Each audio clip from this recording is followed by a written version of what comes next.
Greetings and bienvenue, Midnight Crew. Thank you for returning to this broadcast, and welcome to new viewers joining us for the first time.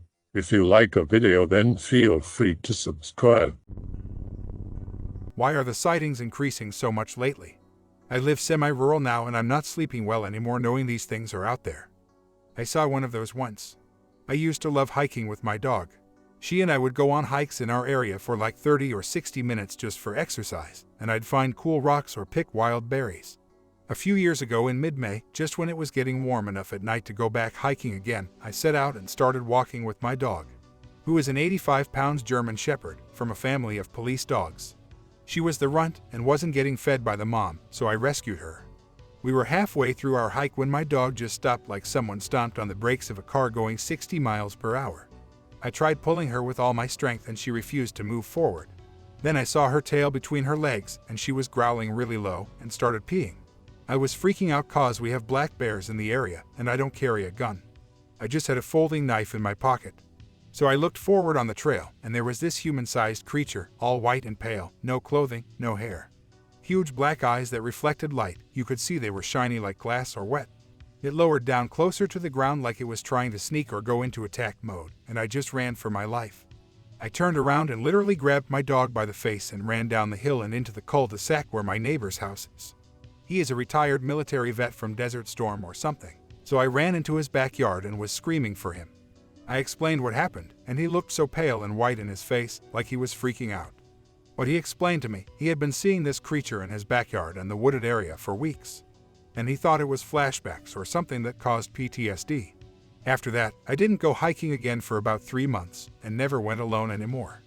My dog won't even go on that trail. If we get close to it, she starts whining. I ran out of space. But this was in Pennsylvania near the border to Maryland, where I used to live before I took a job in New York. Now I go hiking in Central Park. Never seen any more rakes. I had an experience once that I couldn't explain. 2014. Late at night, 12 or 1 a.m., got sushi with some college friends and hung out for a bit. Driving from Fargo, North Dakota to Wahpeton, North Dakota on the interstate. One is passed out in the back seat. The other friend is my passenger. Be going like 65 miles per hour when we both see two lanky pale figures running on all fours in the ditch. They literally were like the rake, moving at least 35 or 40 miles per hour. Feel dread and speed way up. Ask passenger if she saw what I saw. Yes, I don't ever want to talk about this again. Dude, she was terrified, and so was I. I regret not slowing down to see what they were. I've brought up that night to her a few different times over the course of the years and she refuses to talk about it. It's infuriating because I need to know what her perception of that night was. Anywho, I don't know if skinwalker or aliens. Definitely wasn't a deer. I would see them all the time and can identify them with a glance. I've posted the story before but nobody cared. I don't know, maybe one of y'all will be spooked by it. Does anyone know how to kill these things? I love the woods and want to be able to protect myself against these. I'm going to buy a gun, but is this even worth it? They run from gunfire, but I'd imagine actually hitting them and dealing a lethal shot is quite difficult due to their speed and how skinny they are. Generally, they are nocturnal and only very rarely will they be out during daylight hours. They are active mostly between midnight and 3 in the morning. Usually they'll try to scare you off. If they are hunting you, they typically will mimic people in distress, loved ones you may know, babies crying, etc. They don't usually attack groups of people, as they like to go after weak and vulnerable people. My advice is, carry a form of physical defense, don't put yourself into a stupid dangerous situation, and above all else listen to your gut. If your brain is telling you something is watching you, listen to it. If it tells you to run, run. If it tells you to stay still, stay still. I heard bullets dipped in blessed ashes, but not sure what kind of blessed they mean. Christian or native blessed or something else. Think blowing it apart with a .50 should work. Doesn't matter exactly. Just blessed by some form of higher power. Preferably by the spiritual tradition or religion you were born into. That or one you otherwise have a great deal of respect for or faith in. I have a similar story. I always take my 12 gauge with me now when I am out in the middle of nowhere, even if I have a vehicle. I never carried anything before this, even a knife or a phone. I was all alone out here. I'm going to make this short as possible unless you guys want more. 2012. Absolutely hardcore outdoors kid, always interested in the supernatural.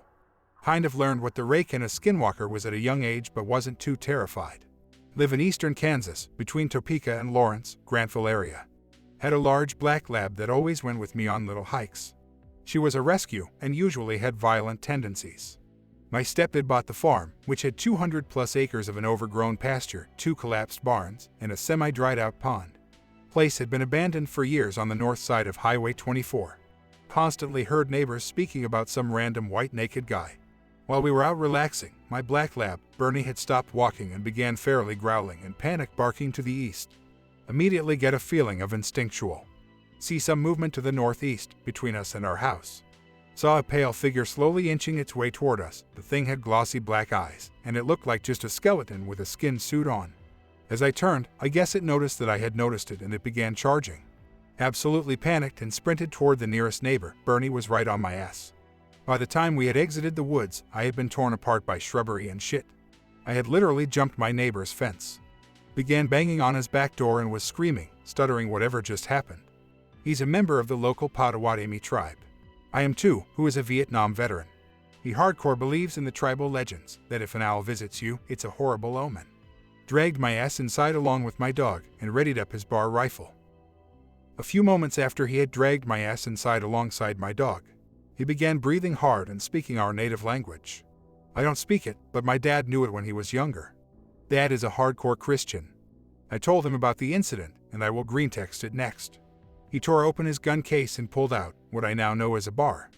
Browning automatic rifle. By now he already had his bar loaded up, locked the doors, and he opened a window. Told me to get down while he watched his backyard.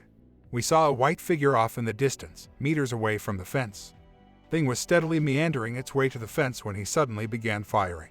Thing had taken several rounds of 30.06, but it wasn't phased. He looked absolutely horrified. After doing research, the Third 6 is a certified man killer. Suddenly went full auto and unloaded an entire magazine on the thing. Loaded another one and began firing. It had screamed in some broken human-like speech and sprinted back into the forest. Heard sirens later, and cops were swarming the entire area. Incident was logged, but the officers didn't believe shit, thought it was just a goddamn mountain lion. I have seen one in the more open areas, and is rarely seen in this part of the state. When this incident happened, I wasn't living with my dad. I was living with my mom, who died earlier this year, and my stepdad. 2 years ago. I brought up the story and brought up the word skinwalker in the native tongue after learning it. He looked at me in a panic and told me to never speak of it again. Got pissed off at him and told him if he's such a big Christian, why do you believe in something like this? Slapped me in the face and told me, There are things out there that modern man refuses to acknowledge the existence of. I vividly remember as a little kid having some sort of encounter with what could have been a rake or a skinwalker. Be me, 7-year-old kid in southern Nevada. Playing around behind house at about 7 or 8 p.m. Getting dark out, don't give AF because it's not pitch black yet. Playing pretend, running around with a trash can lid and a stick as a knight. Run up to the top of this hill behind my house and look down at the bottom of the driveway. See this naked guy crouched by our dumpster. What? MOV. Transfixed, watching him. Dude's really pale and seems to be twitching a lot. He's not completely naked, wearing some kind of brownish cloak. He seems to sniff the air, notice his face is almost like a coyote's. Howls, sounds like a really fucked up, warble coyote howl. Suddenly get pants shitting terrified. Run down the hill. Trip. Burst into tears out of fear that the guy is gonna get me. Mom comes out back, finds me and thinks I'm hurt, so she takes me in. I try to tell her about what I saw. I'm only 7 at the time, so it gets dismissed as a kid's imagination. That feel when a few days later 2 of our 5 dogs go missing. That feel when I learned many years later when I was 16 that my dad found the corpse of one of our dogs mutilated and strung across a rock to rot in the sun. Crawlers can keep up with 60+ miles per hour cars. I'm speaking from experience. Anyways, I encountered the damn thing on my own block. Close to a river, lots of creeks. very dark side of town at night, very few people. I was hanging out with a friend and we pull up to a neighborhood still being built to drink some alcohol. We pull to the end of this straight road that ends right at a wood line, underneath a lamppost. The moment we pulled onto the road, the mood rapidly changed from relaxed to feeling very unsettled.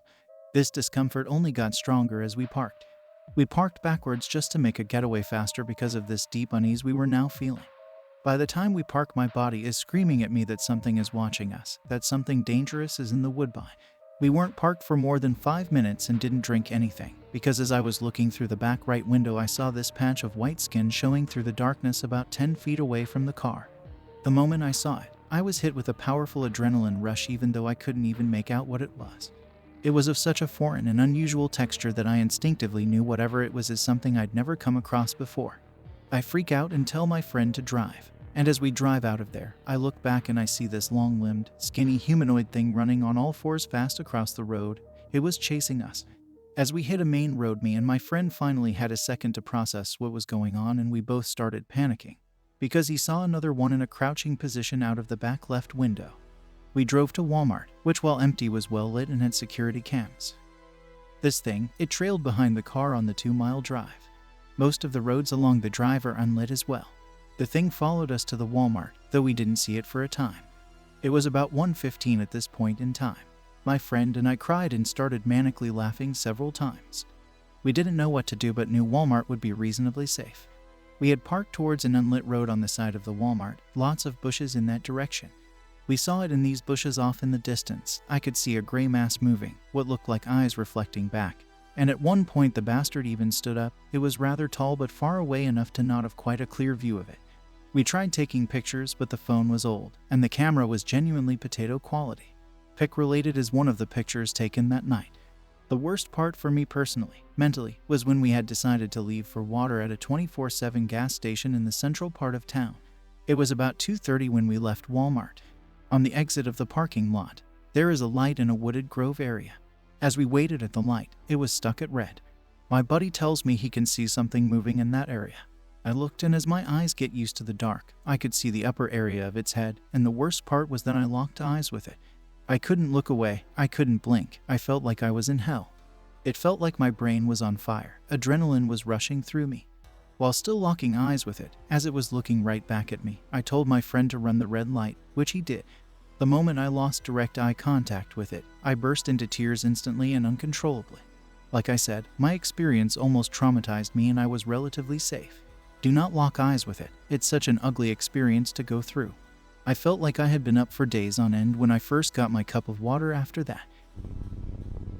Skinwalkers and crawlers are one of the super abominations that were genetically modified by fallen angels from reptile, insect, and cartilaginous fish DNA, used by the seed of Cain to keep humans who tried to escape the systematic pre-flood civilization in check.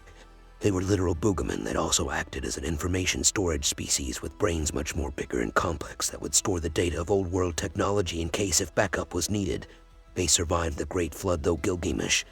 Eventually, they would hide in caverns and uncharted wilderness when they noticed humans survived and grew in millions again. Then, like what is old becomes new again, Cain's seed grew back into power. Like the drone-like freak of nature it was programmed to be, they started to serve their masters again, making sure to make a comeback at the right time, flexing their supreme intelligence and points of authority. Dwelling the skies, lands, and perhaps even seas, they will be sure to make no one escapes the return of the glory that was theirs. They won't win, but God will they put on a fight. My stance in the matter is this. Crawlers are the descendants of the Nephilim, who in the days before the flood were the great men of the earth. Flood comes, some Nephilim survive, and some humans survive. Humans rapidly outbred Nephilim remnants and having grown a deep hatred of the Nephilim. Nephilim would eat humans as if they were cattle. Pursued them over the face of the earth and into the depths of cave systems. These that survived adapted and turned into the husks of what they used to be, and this we have crawlers. I'm not sure how the seed of Cain fits in there, and I don't necessarily agree that crawlers are of the seed of Cain or offspring of the serpent. Basically, to me crawlers are an abomination of an abomination. I don't think they are working with any government. They are simply reduced, twisted versions of what used to be psychopathic human mutants. Back in the day, I used to own cottage in the countryside west of Mississippi, and guys, believe it or not, I saw a very similar creature couple of times. It's hard to see on this tape, but I think this one looks a bit younger and smaller. Every time I saw it, it was around exterior faucet.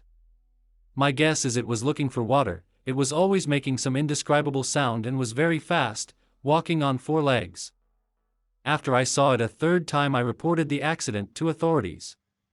After a brief investigation, the case was dismissed, and a few months later, 2 lawyers came to my door and wanted to buy my cottage and land around it. They said the buyer wants to stay anonymous. At first, I didn't want to sell it, but after they offered a price, I couldn't decline it. I don't want to discuss it here, but the number was huge. For years later, I was passing by a house and all around it was gone. Soon I realized they built some high-voltage switchgear in the same place, and some local told me property was bought by the government. If these creatures are real, they are like animals. Presumably they have been around for a while. Now what do we know for sure? They are pale in appearance. They prefer places out of the sunlight, either nighttime or shade. Their eyes are light-absorbing like a cat's. I don't think we are wrong to believe they live in things like caves. There are plenty of man-made caves like mines, tunnels, and storm drains. Obviously, they see humans as some kind of threat, a threat enough to stay away from cities and prefer rural areas. The only evidence, if the video is real, that the crawlers are hostile is of that kid showing us around and the rake charging him. But animals charge at kids or hurt them all the time. Perhaps these creatures are omnivores. Maybe they have a specific diet. Why do they live in cave-like places? Cave-dwelling or nocturnal creatures tend to be pale, since they don't need to blend in the same way, which could also be part of their aversion to light.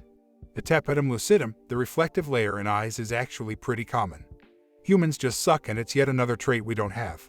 Based on the physical descriptions, they really just seem like some kind of cave-dwelling animals, reminiscent of your typical basement-dwelling neckbeard. We likely only see them when they're out trying to hunt for tendies. Survivor's bias.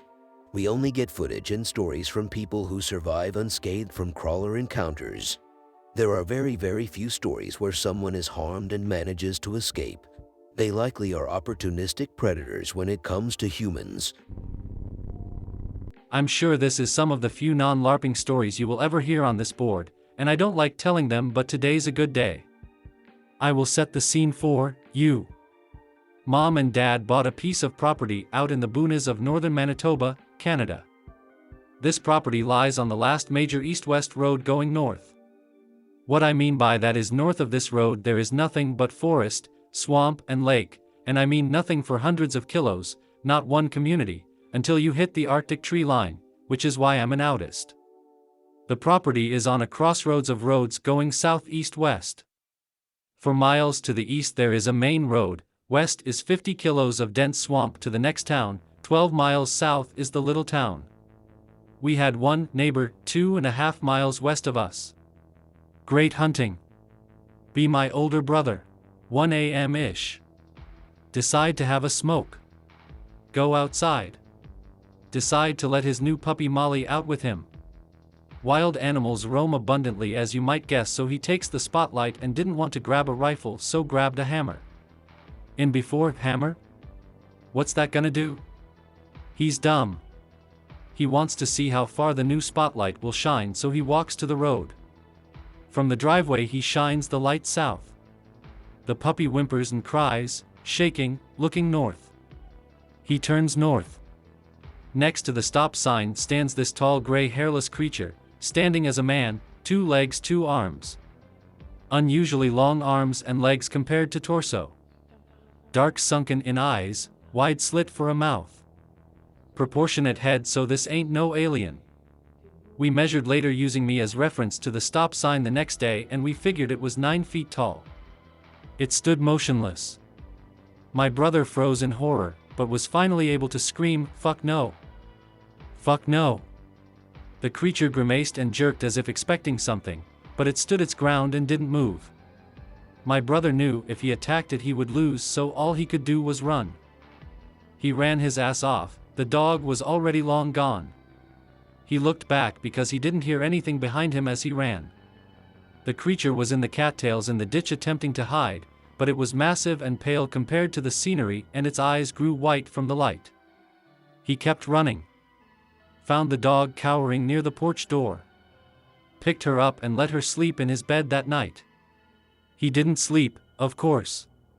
He tells us all the next day, hysterical.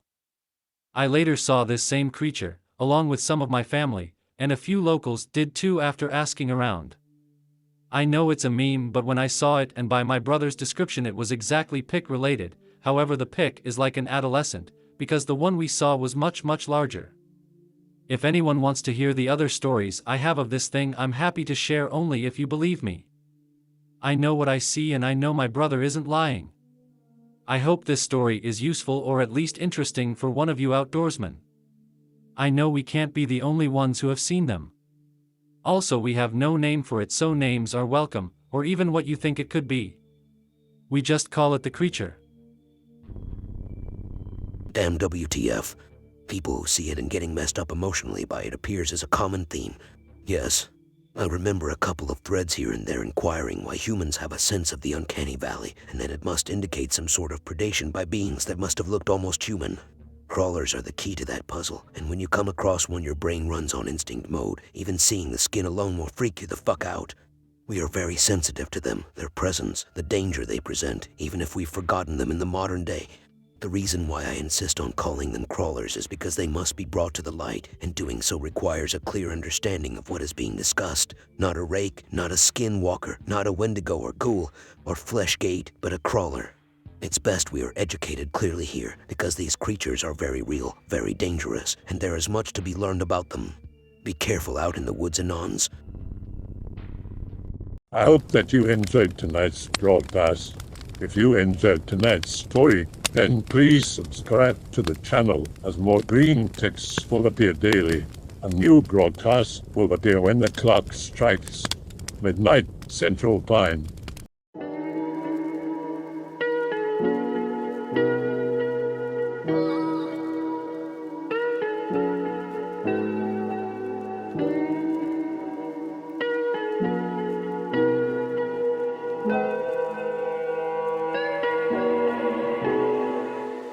Remember to check out the Odyssey page in the description for a second archive of the channel's videos.